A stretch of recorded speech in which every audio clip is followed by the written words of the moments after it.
Good morning, everyone. My name is Allison Wood, and I'm a partner at McGuire Woods in their Washington, D.C. office. I'm also the chair of the firm's ESG task force, and I welcome you today to the first in a series of webinars that we are going to be doing on ESG. Today, we are going to give you all an overview of ESG and the latest trends in the ESG world. For those of you who are attorneys, we will be applying for CLE for today's webinar.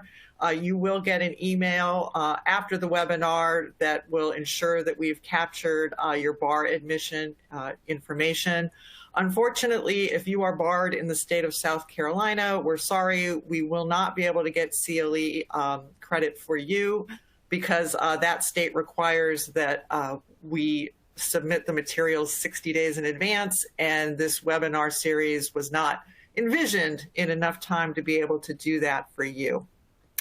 Also note that you will get a copy of the slides in the email that you get post-email for everybody. The firm provides full service in the ESG area, and we pride ourselves on having specialists in all of the different areas of ESG. So if you have an ESG need, please don't hesitate to contact us. We pride ourselves as a firm as being able to meet your company and your company's needs at wherever you are on the ESG journey. If you're starting out and just need to know what this ESG thing is, we'd love to help. If you're much more sophisticated and need help with, figuring out how to deal with Scope 3 emissions, we're able to do that for you as well. As I said, this is the first in a series of webinars. This is part one. You can see here part two, which is going to talk about what happens in the world of ESG litigation. Part three is going to talk about ESG in the global financial markets, and part four is going to be a wrap-up of all of the webinars with takeaways for your company on what it should be doing. You can register for any of the webinars just the way you did for this one.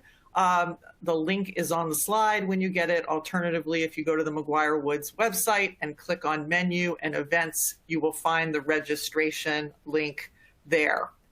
We encourage you, if you have questions, to please put them into the chat if you are live. If we have time at the end, we will answer them live. As is probably going to be the case, if we don't have the time, then what we will do is we will follow up with you by email to answer your questions. So don't hesitate to put them in the chat. And if you are watching this later in a recorded message, please don't hesitate to email me, Allison Wood, with your question, and I will get it to the appropriate person. My contact information is going to be at the end of the presentation today, so don't worry about trying to find that either. With that, I'd like to introduce our three speakers for today. The first is Aaron Flynn. Aaron is a partner on our environmental team in our Washington office, and he's going to talk about the basics of ESG, particularly with a focus on the environmental angle. Then he will pass the baton to Katie DeLuca, who is a partner in our Richmond office, to talk about SEC requirements in the ESG world and best practices. And then finally, we are going to hear from Kate Zakowski, who's a vice president with McGuire Woods Consulting in Austin, Texas. And she's going to talk about how you can make the most out of your company's ESG actions. We may chime in on each other's presentations where needed. But with that, I am going to pass the baton over to Aaron. All right. Thank you very much, Allison. Good morning, everyone. Appreciate the opportunity to speak with all of you today. So as Allison suggested, we know that people are on at different stages on the ESG pathway. So just to get us started, to get everybody up to speed, we thought we should talk a little bit about just a few basics about where ESG came from, what it entails. So really, this whole concept springs out of a long history of shareholder initiatives looking for more and more information on particularly environmental issues. Although that has changed, the initial focus was very much on corporate sustainability, sustainable business practices, and that focus really came to zero in on climate change related issues and greenhouse gas emissions.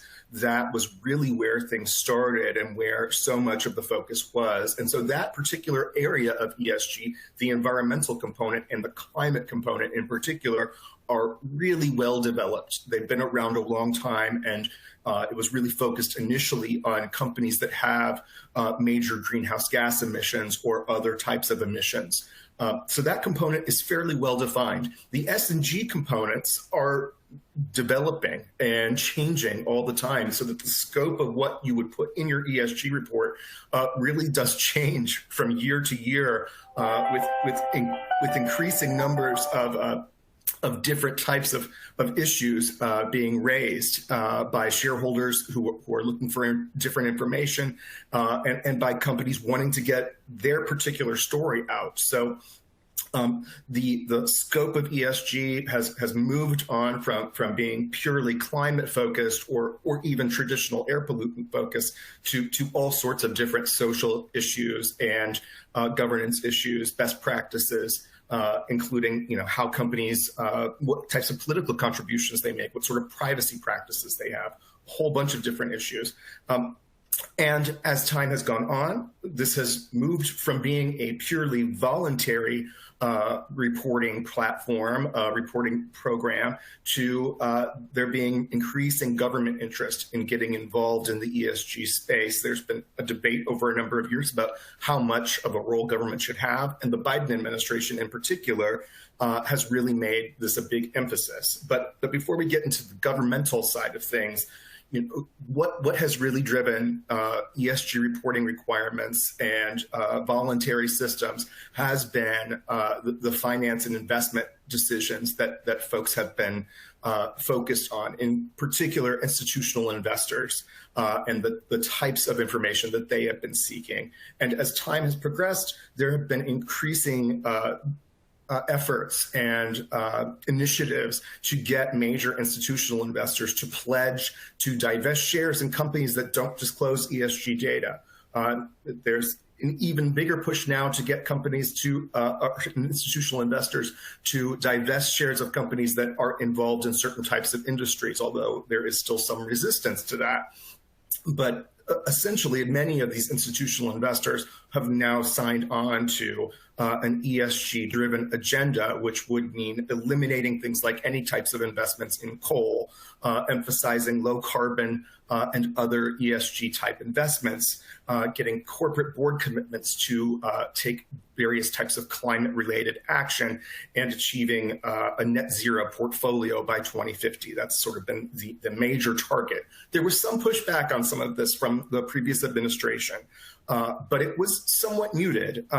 Notably, the SK modernization rule that came out of the SEC did not say anything about climate or ESG type of reporting. There was some criticism of that rule for that reason, but it didn't go there. On the other hand, a couple rules that did come out did push back a bit on this sort of ESG-driven agenda. There was something called, colloquially, the guns and oil rule that came out of the Office of the Comptroller of the Currency, perhaps a somewhat obscure office in Treasury, that would prohibit lenders from discriminating against what were deemed to be politically unpopular businesses, things like coal and fossil fuels.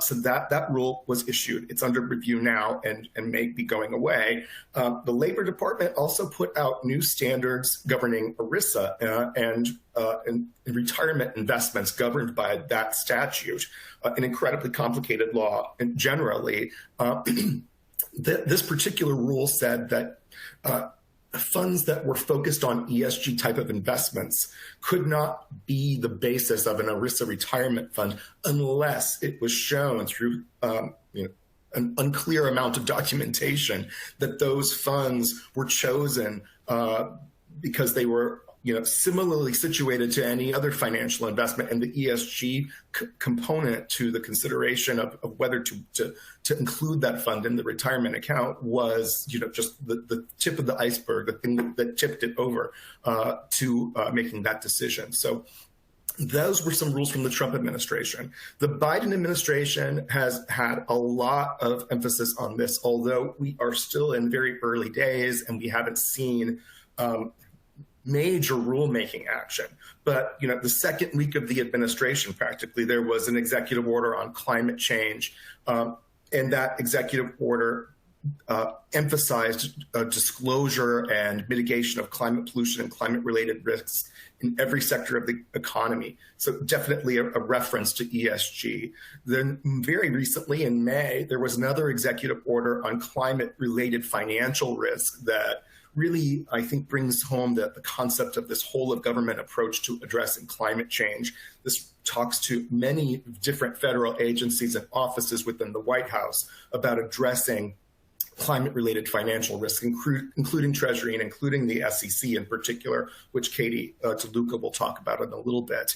The Treasury Secretary as well has been advocating for climate policies, including climate stress tests for financial institutions and cap and dividend approaches to regulation. Many states have jumped on to some of those concepts as well. In particular, the state of New York has instituted climate stress tests for insurance companies and for financial institutions. And then there have been quite a bit of activity at the SEC that I'm just gonna preview here. I'm not gonna try to talk about it. So what has been going on in the absence of federal regulation about what ESG reports should contain or should not contain? There's been a host of voluntary reporting organizations that have cropped up over the years that have provided various platforms for providing these types of climate-related disclosures and, of course, the social and governance issues as well. Just a few of them are listed here on this slide. And I'm going to talk about just one example or two examples to give you a hint of what these types of reporting organizations require. Interestingly, as these different reporting structures have developed over time, there was some sense that perhaps companies would be able to pick and choose which one was the most appropriate for their industry or for their particular company, and then to even pick and choose from within the reporting platforms which types of issues to report on. But more often than not, what I have experienced with the companies that I work with has been that that most companies have ended up doing multiple ESG reports or ESG reporting platforms using industry-specific platforms for some cases, doing CDP, SASB, and the Task Force on Climate related disclosures, all sorts of different approaches. Some companies do one report and then cross-reference to all of these different other platforms in order to make that information accessible. But it's certainly been a complicating factor for a number of companies that have had to do a lot of the same work over and over again in order to map this information to different types of disclosure platforms. But just to give a little indication of what some of this information is, I thought I'd talk about some SASB standards and delve into a little bit of the weeds on those. So SASB was founded in 2011. It's potentially, the kind of the gold standard on these types of voluntary disclosure platforms, although many of the other ones, CDP and others, are just as popular and cover the same sorts of information. So, but just to give one example, SASB has 77 different industry-specific standards. I'm focusing, for purposes of today, on the electric utility sector because it is so well-defined in terms of the types of information that particular sector has to supply.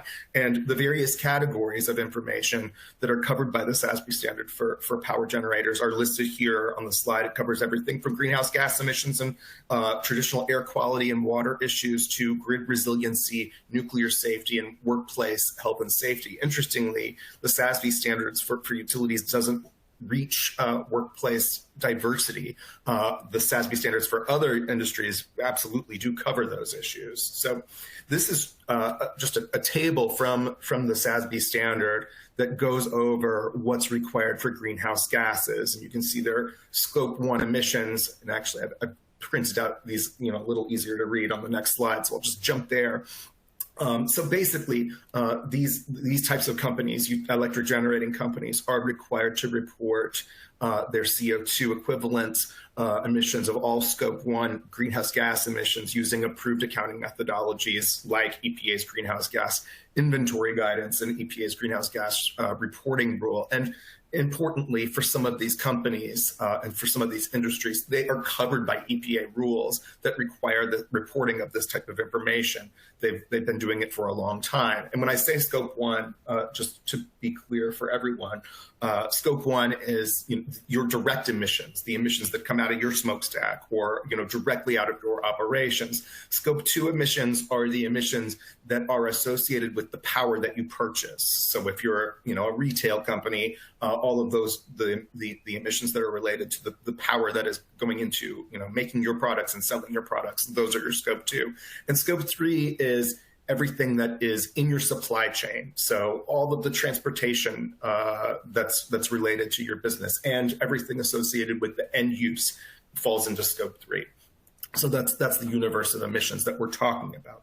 So in addition to those Scope 1 emissions for utilities, what else do they have to do? They have to discuss any changes in emissions that have come from their previous reporting period, including whether that was related to divestment or acquisition of new assets. They have to discuss their emission targets and to analyze their performance against those targets. So that's, one easy way to think about this is with, what's your 2030 goal in terms of greenhouse gas emission reductions? What's your 2050 goal and how are you doing in terms of getting there?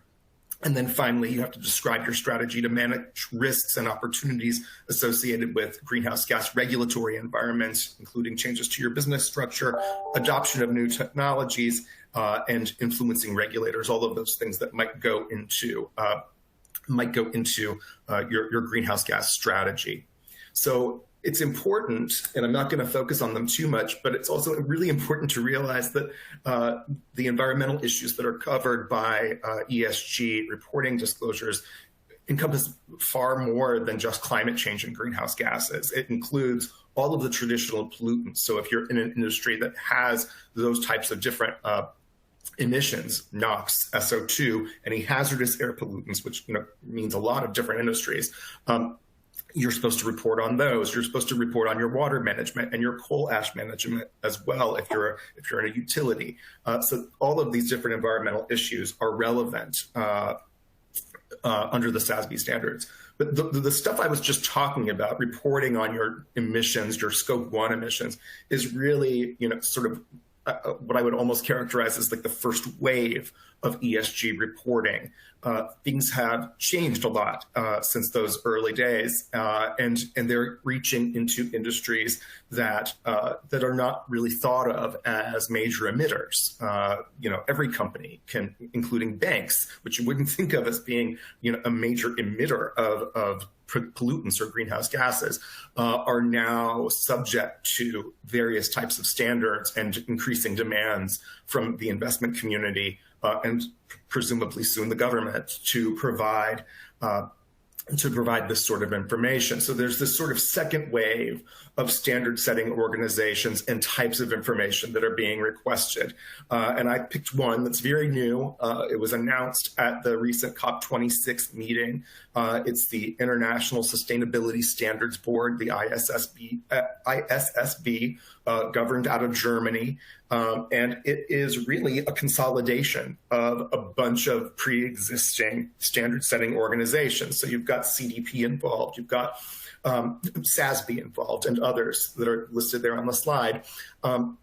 And one of the reasons I think you're seeing this consolidation of all of these different reporting platforms and efforts to cooperate amongst them is that there is this new expectation that the United States government and other governments will be putting out regulations. And so there's this effort now to come up with a single industry specific standard that with one reporting organization putting out what those requirements should be, and perhaps looking to be sort of the go-to source of information that the SEC or others would look to in order to provide that information. So just to give a flavor of what is going on climate with these types of sort of broader issues beyond just those scope 1 type emissions, in this new ISSB climate disclosure prototype that's been released, which is a good way to talk about this because it's not industry specific. And so for purposes of a meeting like this, where we're talking to lots of different types of companies, this sort of more general approach makes a lot of sense in terms of getting a sense of what sort of information you might be required to produce in the future. First up, on climate governance, which is really all about the governance processes, controls, and procedures that are used to monitor and manage climate-related risks and opportunities. Sorts of information that you would provide here would be an explanation of what body within your board or what individuals within management are responsible for knowing about climate-related risks and opportunities and managing them. How that responsibility is reflected in your governing documents and mandates. So what do your rules in place say about who is responsible and how is that assigned? And then how climate policies are set and how is progress monitored, the basic governance structures related to climate change issues. With respect to climate strategy, which would be the strategy for addressing climate-related risks and opportunities, what sort of information should you provide? You should provide information about risks and opportunities that could affect your business model and the strategy and cash flows over short, medium, and long term, how capital allocations will change over time to address climate issues. So that gets to issues like what sort of new investments will you be making? How does the business model change over time? Resiliency of your strategy to the physical impacts of climate change and the transition to a low carbon economy. So that actually entails things as complicated as modeling different scenarios for, what happens if there's 2 degrees of warming, what happens if there's more warming, and how does your business change and how is your business impacted by those types of changes. Also, processes that are in place to identify climate-related risks and opportunities, plans to achieve your climate-related targets, including the role of offsets, funding, and the review of your targets. That is a particularly complicated issue for many companies. Lots of companies are setting targets, and then when you delve into their ESG reports, there's often not as much information about how those targets are going to be achieved, especially in the long run. Best practices from many companies now include at least some discussion of what they're going to do up to 2030 with some really specific initiatives involved so that there is some real clarity as to what their plans are. In addition, other information that is often included and that is required by this new standard would be efforts to adapt your customer behavior and your supply chain behavior. So what will you do in order to affect your value chain and those types of emissions, and efforts to advance research and to adopt new technologies.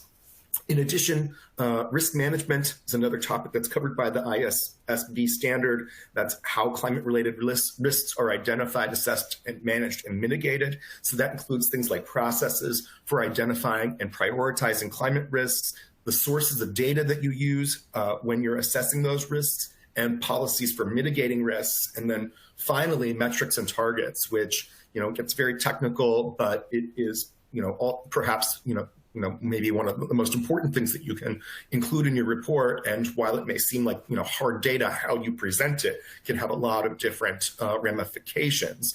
So this sort of basically takes some of that information I was talking about from the SASB standard and extends it to the types of metrics that people are looking for today beyond just, scope 1 emissions. So these include things like cross-industry and industry-based metrics, the targets that you have for various future years, your absolute scope 1, 2, and 3 emissions, which we talked about, being beyond just what comes out of the smokestack or the tailpipe. The scope 3 emissions are everything in your value chain, and figuring out how you calculate those can be incredibly complicated for different types of industries.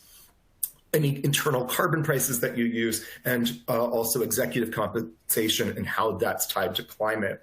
And all of these issues, as I'm sure is probably pretty clear from this discussion, can be really, really complicated and can include a lot of different considerations into how this information is presented. And as Allison said, the next one of these meetings is really going to be focused on litigation. And that, I think, will give a real indication of how important the presentation of this information can be. I had a client call me last week to describe the fact that they had a statement in their ESG report was being evaluated. Someone said it was incorrect, and they were accusing them of violating Federal Trade Commission standards as a result of misrepresenting just how green they were. It was unfounded, but that sort of litigation and legal risk comes directly out of how this type of information is presented. And for a whole additional set of legal risks, I'm going to pass the baton to my partner, Katie DeLuca, to talk about the standards that are applicable under the SEC rules. Thanks, Aaron. Following up on Aaron's presentation, and as he noted, the SEC is going to play a major role in establishing what ESG disclosures are going to be required, and also which ones are, and these rules and this role that the SEC is going to play is going to set standards that are going to be applicable to both public and private companies. So it's going to have a big impact. So it's important that we all watch as the SEC tries to work through these different considerations. I'm not going to spend a lot of time or much time talking about this, but it's not without controversy that the SEC is going to be taking on such an important role in this area. Historically, the SEC has always focused on financial disclosure, which, very broadly speaking, which makes a lot of sense. And so as, the Biden administration is taking a whole of government approach, and as the SEC is reacting to investor demand and its demands by institutional holders and also by issuers for more guidance as to what disclosures they should be making, there are critics who say that the SEC is not the appropriate agency and that requiring this type of disclosure is beyond its mandate. But I only bring that up just because it will be interesting to see as the SEC starts rolling out these rules, what happens. There'll likely be litigation. There'll likely be political challenges as well. So the important starting point is always to sort of just broadly understand what the SEC disclosure requirements are. And all SEC disclosure requirements are centered around the principle of materiality. And materiality means that there is a substantial likelihood that a reasonable investor will attach importance to the information when making a decision to invest in securities or to vote in a company's, at a company's meeting on various matters. It does not include information, and this is stuff that the SEC used to say a lot, that a specific investor might consider important. And now, for the past 50 years or so, there have always been groups that have been advocating for the SEC to require specific disclosures about various social and environmental topics. And for the most part, up to date to time, the SEC has resisted. Even as recently as 2013, former chair Mary Jo White, who was appointed by President Obama, pointed out that this was not the SEC's role and that the SEC, it's impossible for the SEC to provide for every item of information that might be of interest to some investor. And that disclosure would become so voluminous that it would render disclosure documents, significantly less readable. However, it's hard to argue that these ESG topics are of interest to a specific investor anymore, especially as institutional holders are getting so actively involved. So the SEC is struggling with, how to address ESG under that backdrop. So what is the SEC doing currently? Shortly after President Biden was sworn in, the SEC started off by appointing its first Senior Policy Advisor for Climate and ESG. And it's that role is to advise on environmental, social, and governance matters and advance related initiatives across all of the offices and divisions of the SEC. Next, the SEC announced a new enforcement task force that is focused on climate and ESG issues.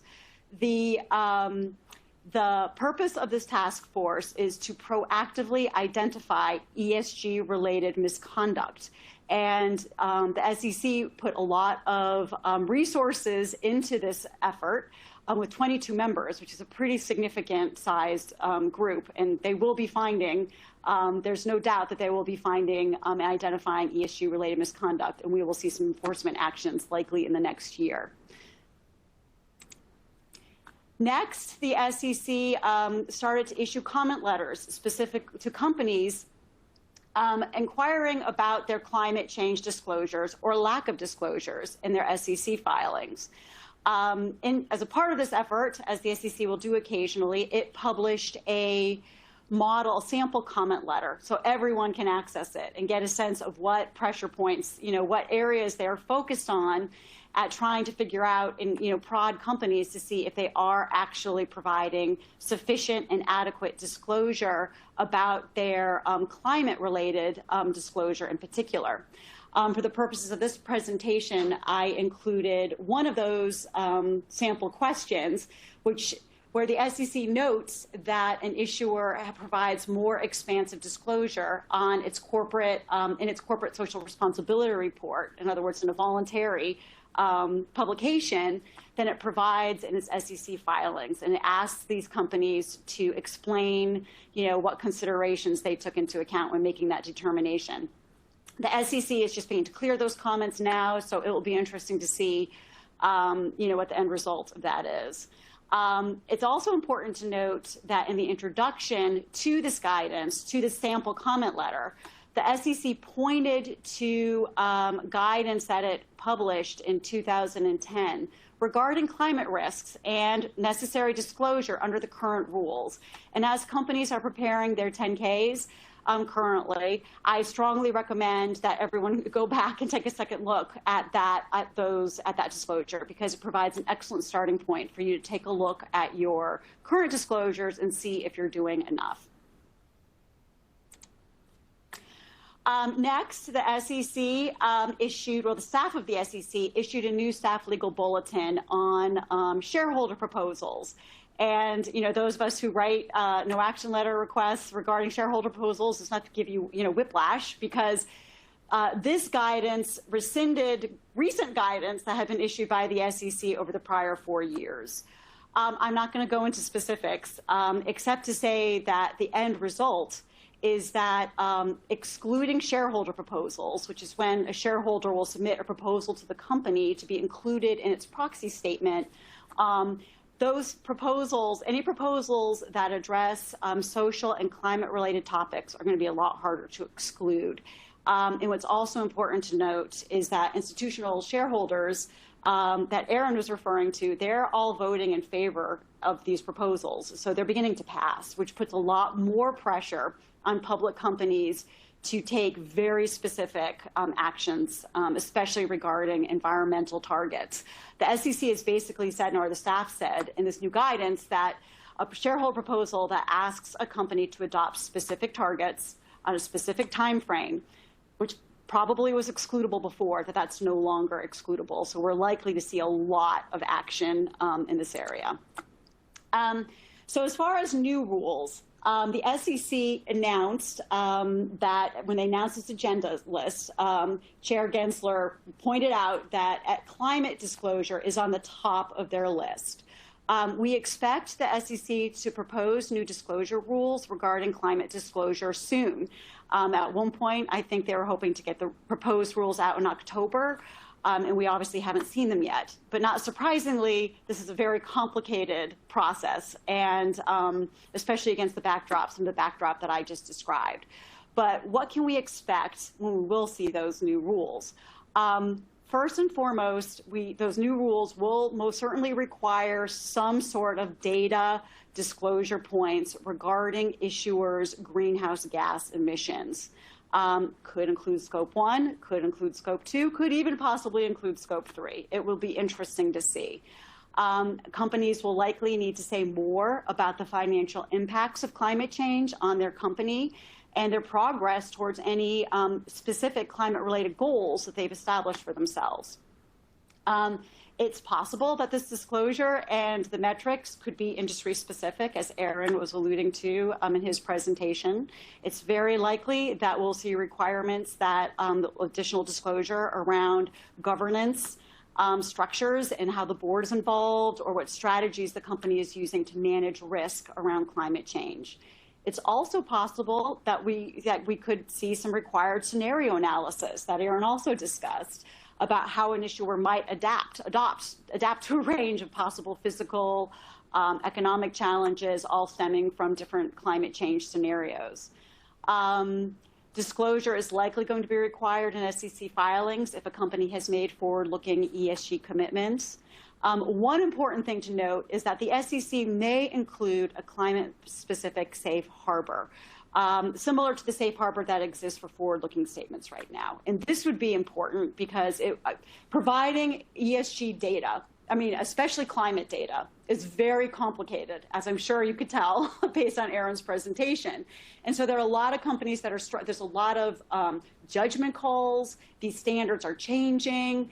And so as companies try to figure this out, to have a safe harbor where they can't be sued based on their best attempts would be very meaningful. So we could also see the SEC adopting an existing carbon reporting framework, such as some of the ones that Aaron referred to. There's some potential controversy around doing that too. The SEC is also exploring possibly creating a new standard setter for ESG disclosure generally, similar to what it did in the 1970s when it gave FASB the authority to set standards on financial disclosures. A new rule will also likely address if and what sort of audit and assurance process will be required around ESG disclosures, especially climate. And what's interesting is the SEC has definitely addressed, it's indicated that they're under pressure and are also interested in ways they can apply some of these climate disclosure rules to private companies. Obviously, one way would be through, amending Regulation D so that companies that are using and making private offerings based on Reg D would have to somehow make public disclosures about their climate, and other ESG topics.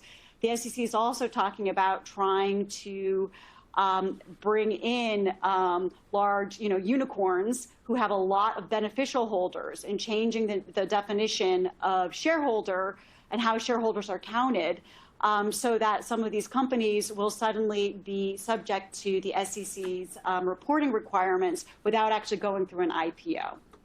Again, as I noted at the beginning of my presentation, these items are not without controversy, and even the Republican-appointed commissioners are issuing statements all the time that are not, that counter, that say that these things are possibly going too far.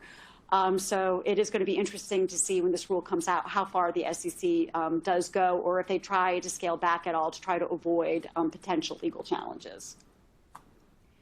So that's mostly climate, but the SEC has a very active list. Their list of agenda for rulemaking is pretty extensive. They also have indicated that they're going to, they're hoping to release proposed rule changes to the Human Capital Management Disclosure Rule, which just went into effect, last year. This new rule will clearly, most likely, include prescriptive metrics that public companies will need to provide about workforce demographics. And these will likely include things about diversity, and additional workforce statistics. Other possibilities are health and safety, your number of part-time employees versus full-time. Specific demographic data may be published in your 10K soon. Possibly, the EEO-1 forms, which most companies are already, subject to reporting. There may be additional discussion about compensation, skills, and developmental training. The SEC also has on their agenda a board diversity rule. And it's speculated that this could possibly look similar to the new NASDAQ rule which is now in effect for NASDAQ listed companies. And under that rule, NASDAQ issuers are required to have at least 2 self-identified diverse members, and that word is capitalized because there's definitions that go with that requirement, of its board, or explain why it doesn't. And under that standard, at least one director must self-identify as female, and another must self-identify as an underrepresented minority or as a member of the LGBTQ community. I'm not going to spend a lot of time talking about this because obviously, the SEC is also looking at a lot of different governance topics as well. And these rules are already beginning to come out, and some have even been finalized because obviously this is a lot less controversial. But some of these topics are pretty meaningful for public companies. They cover, the SEC just recently released new rules or proposed rules regarding changes to share repurchase programs. They also have on their list of future proposed rules as covering new rules regarding cybersecurity risk. They've proposed rules regarding changes to Rule 10b-5 trading plans. I've heard some discussion from the SEC, though I don't see it yet on the agenda, though it could pop up somewhere in there. Disclosure requirements about political spending. And the SEC has finalized a rule that was out there for a while about requiring universal proxy cards be used whenever there is a contested election of directors now. So now I'm going to step back and first, I'm going to start talking about best practices, about voluntary ESG disclosure. And I'm also, towards the end of my presentation, I'm also going to be involving Kate, our next speaker. And the reason we're going to be changing up our format a little bit here. And the reason why I'm doing that, Kate, I'm going to describe some best practices, and I'm going to ask Kate to chime in with some specific examples. And one of the reasons why we did this is because Kate, who is a communications expert, has a lot of good stories to tell about specific ESG disclosures.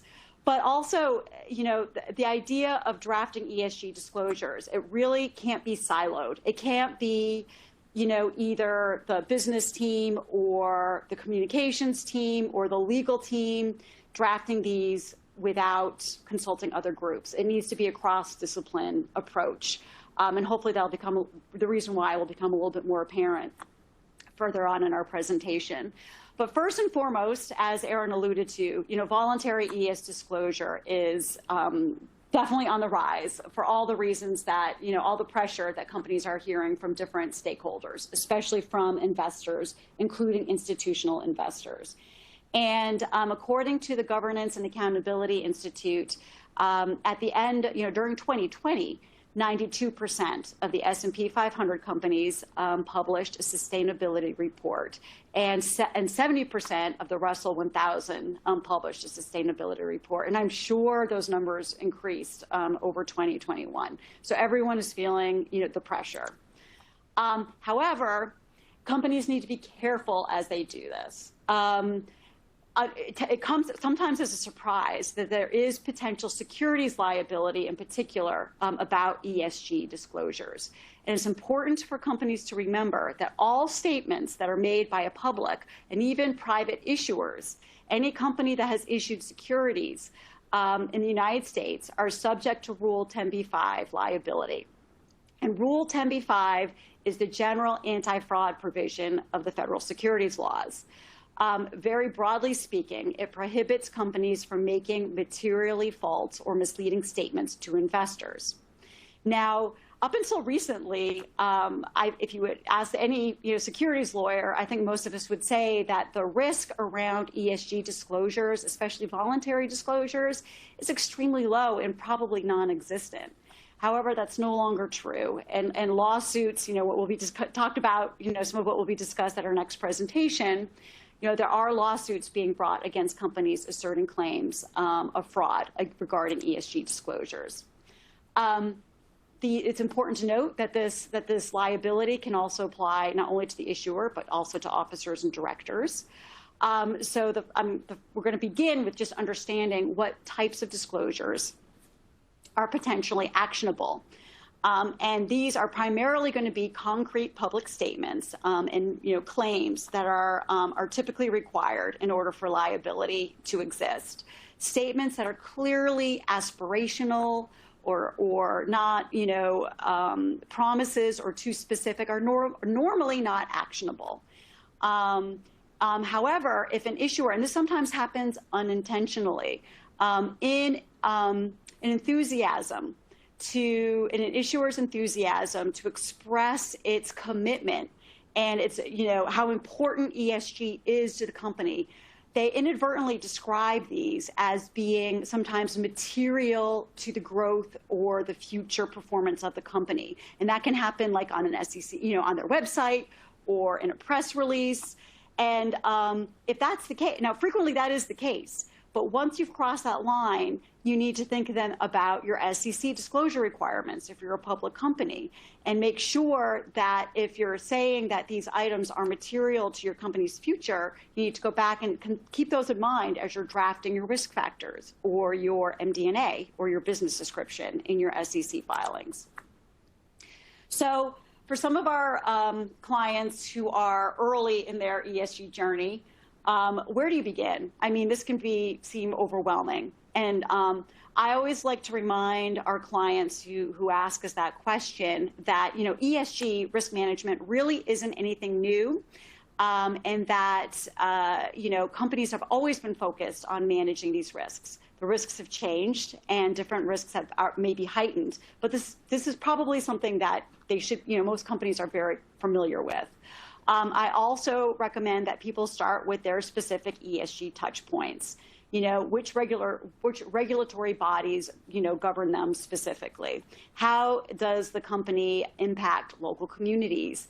And what risks are associated, do they have with their specific human capital structure?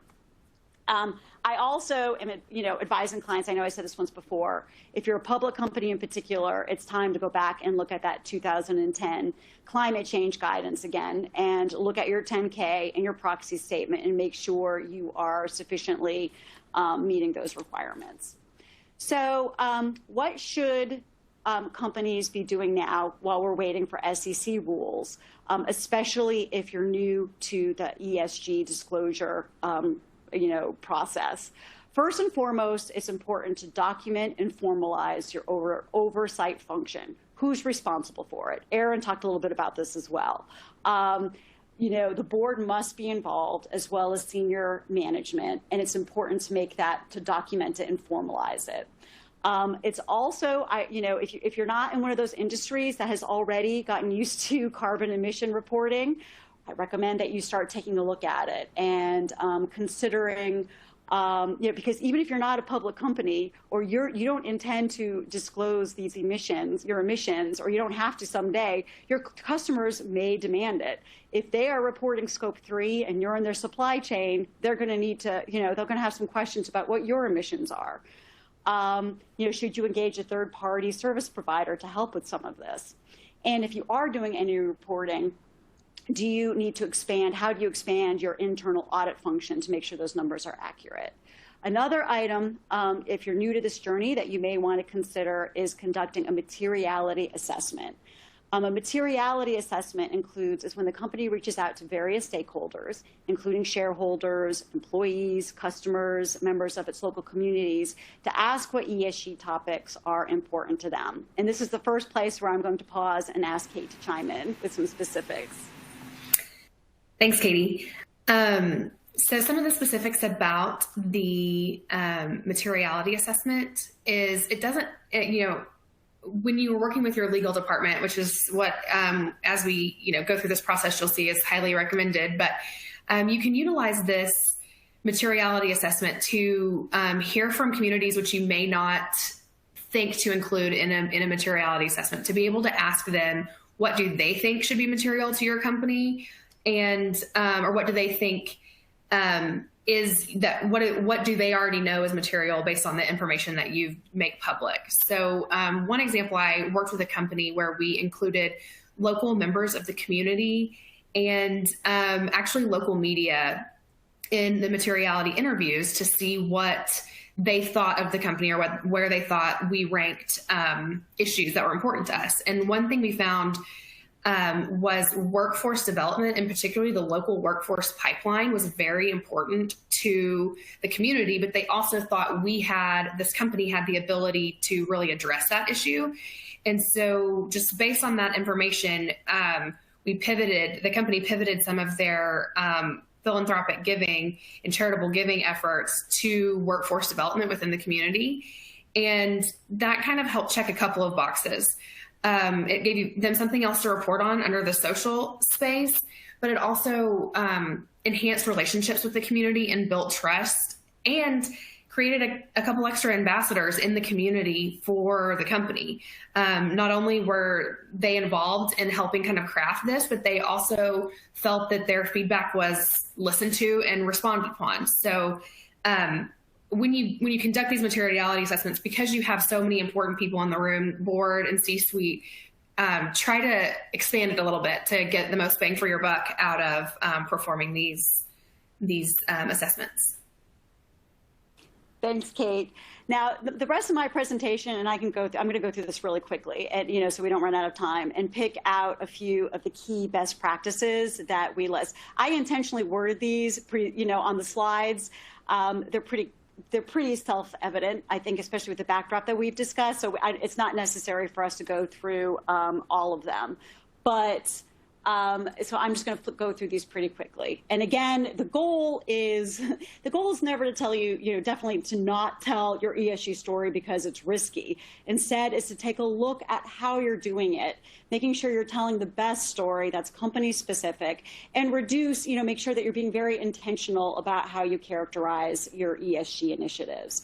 So materiality is obviously important, and you need to look at all disclosure to make sure that you are not unintentionally expressing or stating or suggesting that your ESG initiatives are critical or material to your financial performance, unless true.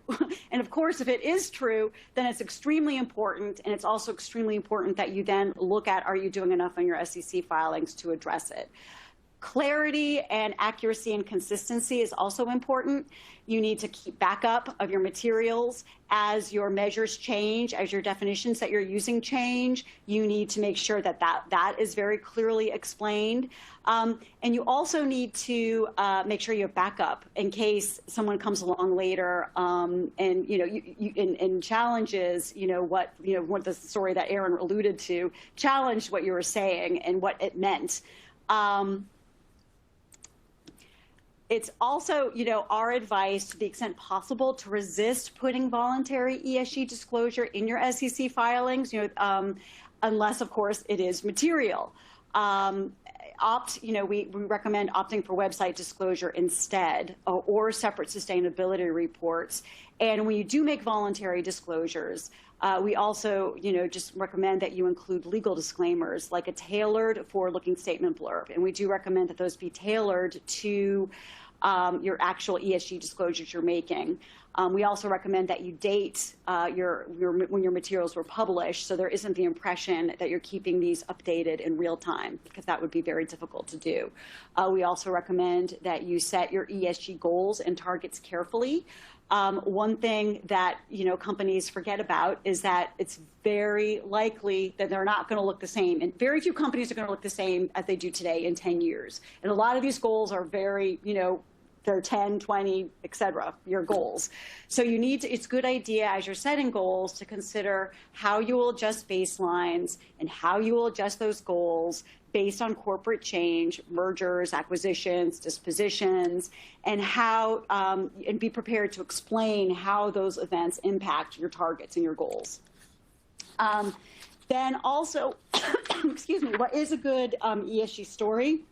It's best to be industry specific and company specific. And while some of these stories may seem small, telling the story behind the numbers, which means like maybe a very company specific story about things that you're doing, it demonstrates your commitment to ESG and how the company is focused on problem solving. And this is, again, where communications comes in. I'm going to turn it back to Kate because they're very good at spotting stories that to others may not seem glitzy enough to be a meaningful ESG story. Okay, so my example here is a smaller company that I was working with was required to fill out a questionnaire, an ESG questionnaire from one of their investors. And, struggling to get through it, it's very data heavy and trying to figure out how they can if it's even possible to turn any of that into some messages for the C-suite to use in investor meetings. They were talking about how they utilize vegetable oil with their transformers, and it's just kind of part of the very long industrial process. And they hadn't thought a lot about the waste from different pieces of their industrial process. And as they, went from the people who get the survey from their investors and started asking questions kind of all the way through the company down to the field folks, they found out they were recycling that vegetable oil. And it's not a large quantity. It's not, astronomically going to affect the way the company operates, but it was a great story to tell. And especially in those one-on-one, investor coffees or investor meetings, kind of pulling that story out and highlighting it, whether that's in talking points on the website, and if you decide to do some sort of sustainability report, those are the types of stories that Katie was alluding to that really tell the story behind the data, that highlight the initiative, that it's throughout the company, that it's not just top down, that everybody at the company is really kind of bought into the E side of the ESG, and even those little recycling stories can be really important. Thanks, Kate. And we're going to quickly turn back to you as once you've written your ESG story, it's also very important that investors can find them and that all these third-party raters can find that, all various stakeholders can find that information easily. And sometimes companies will forget to do that. And so Kate actually has some really practical advice that I was like, you've got to mention this because this is news to me.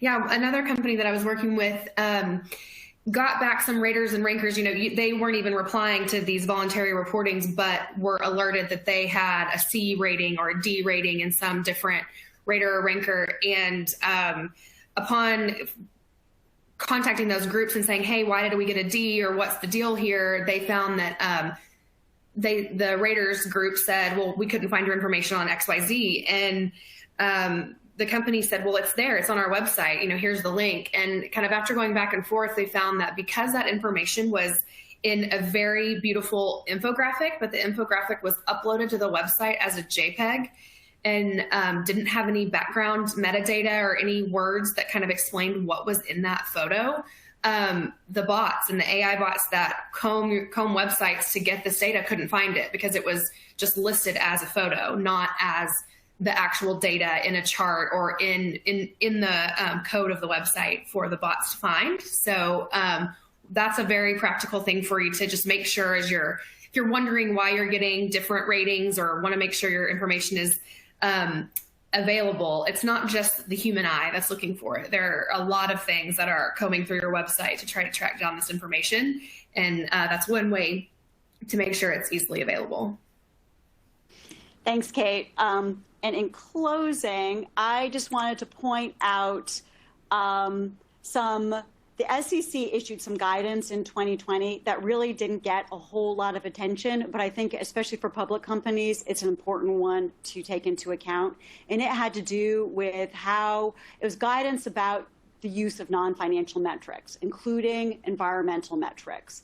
in your specifically in your MD&A, in your SEC filings, but it gave a lot of guidance about what they expected to see around those disclosures. And if companies look at this as what they should be doing whenever they're reporting, ESG metrics, it's going to give them a lot of safety. They should feel reassured that they're doing it in a way that is going to hopefully not turn into any claims. And with that, Kate, I know we're getting close to the end here, so I'm going to turn things over to you to give a little bit, in closing, what companies should do to get the most out of their ESG action. Thanks, Katie. And Allison, I'm not sure, do we have much time left? I'll go to my last slide here and just talk to it. Go ahead, Okay. Kate.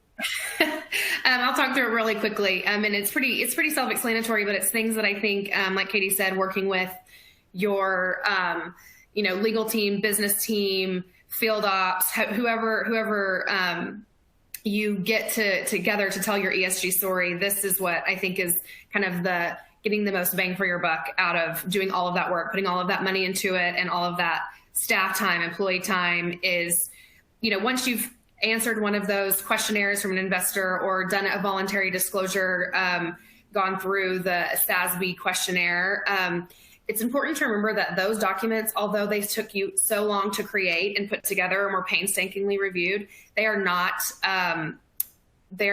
marketing materials. It's too detailed, it's too granular, especially for any audience other than someone who is trained to read those materials. So try to remember to to bring it back to high level. Some of the examples that we talked about before may not seem like the most important thing to your company, but they speak to the heart of your efforts. And that is something really important to remember. What I like to work with my clients on is finding one story for each letter. So one or two stories under environmental, social, and governance. And those stories don't need to be, books, but a couple sentences, maybe a paragraph that your C-suite and your board can really understand, can articulate really well, so that when they're asked questions that they don't want to answer, questions about philosophical, what do you think about climate change? What do you think about the net zero goals in 2050? Whatever those may be, they don't have to answer those questions specifically, because that's not internal to their company. Those are philosophical questions that they just may not need to get into. They can give in a personal company narrative about either environmental, social, governance that, again, talks to the heart of what the company is trying to do. And creating that sort of message house for each letter is just one of those things that if you do it repetitively and just update it every year, it's easy for your spokespeople to get on board. And I would also really encourage making sure your government relations, regulatory folks, they all know those messages as well, because they will be asked those questions by lawmakers or counties or city leadership. And by just being able to tell a simple story, that can create additional advocates and additional ambassadors for your company, because they're easy to remember. They can repeat them. And then the good story of all of the work that you've done is kind of trickling out into the communities where you operate. That kind of transitions to the communications plan. And that's just the physical, whether it's a one-pager or setting up interviews for your board, C-suite, spokespeople, and kind of getting that message out there in a more proactive way rather than just through conversations. And that definitely includes your internal communication with your employees, making sure they also know those kind of top three messages, because they're going to be asked those questions, whether it's over Thanksgiving or at home at dinner. And you want them to be able to be bought into your goals and your efforts. And again, having some 30-page sustainability report does meet a lot of goals. Replying to these questionnaires and filling out these surveys are very important, but that's too much for your employees to be able to reiterate, and really too much for any ambassador for your company, the CEO or anyone, to be able to articulate effectively. And so putting these into a kind of full-on communications plan for all external audiences, including employees, will help you really kind of get as much as you can out of this time and financial investment you've done to curating your ESG efforts. So that is my telling your ESG story slide. Great. Thank you so much, Kate and Aaron and Katie. That was fantastic. As a reminder for everybody, we will be seeking CLE credit. So if you're an attorney, you will get a follow-up email that will make sure that we get your information for that. If there were questions that came in during the webinar that we answered most of them, but if we didn't get to your question, you will get a follow-up email from us. If you're watching this on a recording and you have a question, please feel free to email me. My contact information is here, and you'll get it on your slides. And then finally, thank you all for joining us today for part 1, and we hope that you will join us again next week for part 2, where we talk about litigation risk. Thank you so much, everybody.